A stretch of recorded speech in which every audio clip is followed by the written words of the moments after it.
ನಮಸ್ತೆ ವೀಕ್ಷಕರೇ, ಸಪ್ತಾಶ್ವ ಟಿವಿಗೆ ಸ್ವಾಗತ. ನಾನು ಶಬಿ ಶೆಟ್ಟಿ.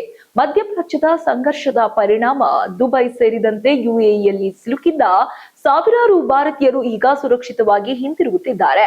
ಮಾರ್ಚ್ 3, 2026 ಪರಿಸ್ಥಿತಿಯಂತೆ ಭಾರತೀಯರ ವಾಪಸಾತಿ ಕಾರ್ಯಾಚರಣೆ ತೀವ್ರಗತಿಯಲ್ಲಿ ನಡೆಯುತ್ತಿದೆ.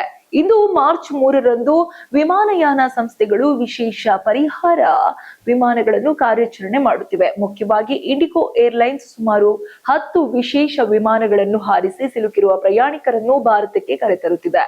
ಈ ವಿಮಾನಗಳು ದುಬೈ ಸೇರಿದಂತೆ ಯುಎಇನ ವಿವಿಧ ವಿಮಾನ ನಿಲ್ದಾಣಗಳಿಂದ ಪ್ರಯಾಣಿಕರನ್ನು ಕರೆತರುತ್ತಿದೆ. ಯುಎಇಯಲ್ಲಿ ಸುಮಾರು 4.4 ಮಿಲಿಯನ್ ಭಾರತೀಯರು ವಾಸಿಸುತ್ತಿದ್ದಾರೆ. ಸಂಘರ್ಷದ ಕಾರಣದಿಂದಾಗಿ ಸಾವಿರಾರು ಪ್ರವಾಸಿಗರು ಮತ್ತು ಪ್ರಯಾಣಿಕರು ಕೂಡ ವಿಮಾನ ನಿಲ್ದಾಣಗಳಲ್ಲಿ ಸಿಲುಕಿಕೊಂಡಿದ್ದರು.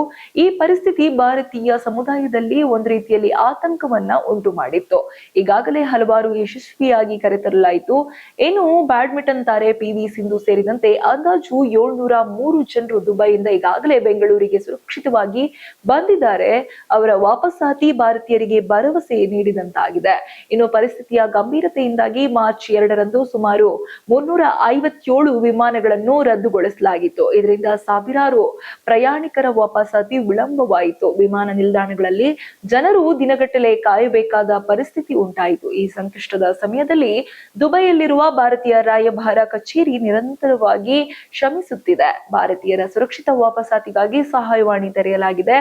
ಈಗಾಗಲೇ ತುರ್ತು ಪರಿಸ್ಥಿತಿಯಲ್ಲಿ ಭಾರತೀಯರಿಗೆ ನೆರವು ನೀಡಲು ಅಧಿಕಾರಿಗಳು ಕೂಡ ದಿನಪೂರ್ತಿ ಕೆಲಸ ಮಾಡುತ್ತಿದ್ದಾರೆ. ಮಧ್ಯಪ್ರಾಚ್ಯದ ಸಂಘರ್ಷ ಏನು ಮುಂದುವರೆದಿದೆ, ಆದರೆ ಭಾರತೀಯರ ಸುರಕ್ಷತೆ ವಾಪಸಾತಿ ಕಾರ್ಯಾಚರಣೆ ಯಶಸ್ವಿಯಾಗಿ ನಡೆಯುತ್ತಿದೆ. ಸಾವಿರಾರು ಜನರು ಈಗ ತಮ್ಮ ಮನೆಗಳಿಗೆ ಹಿಂತಿರುಗುತ್ತಿದ್ದಾರೆ. ಮುಂದಿನ ದಿನಗಳಲ್ಲಿ ಪರಿಸ್ಥಿತಿ ಹೀಗೆ ರೂಪುಗೊಳ್ಳುತ್ತದೆ ಎಂಬುದನ್ನ ನಾವು ಕೂಡ ಕಾದ್ ನೋಡಬೇಕಾಗಿದೆ.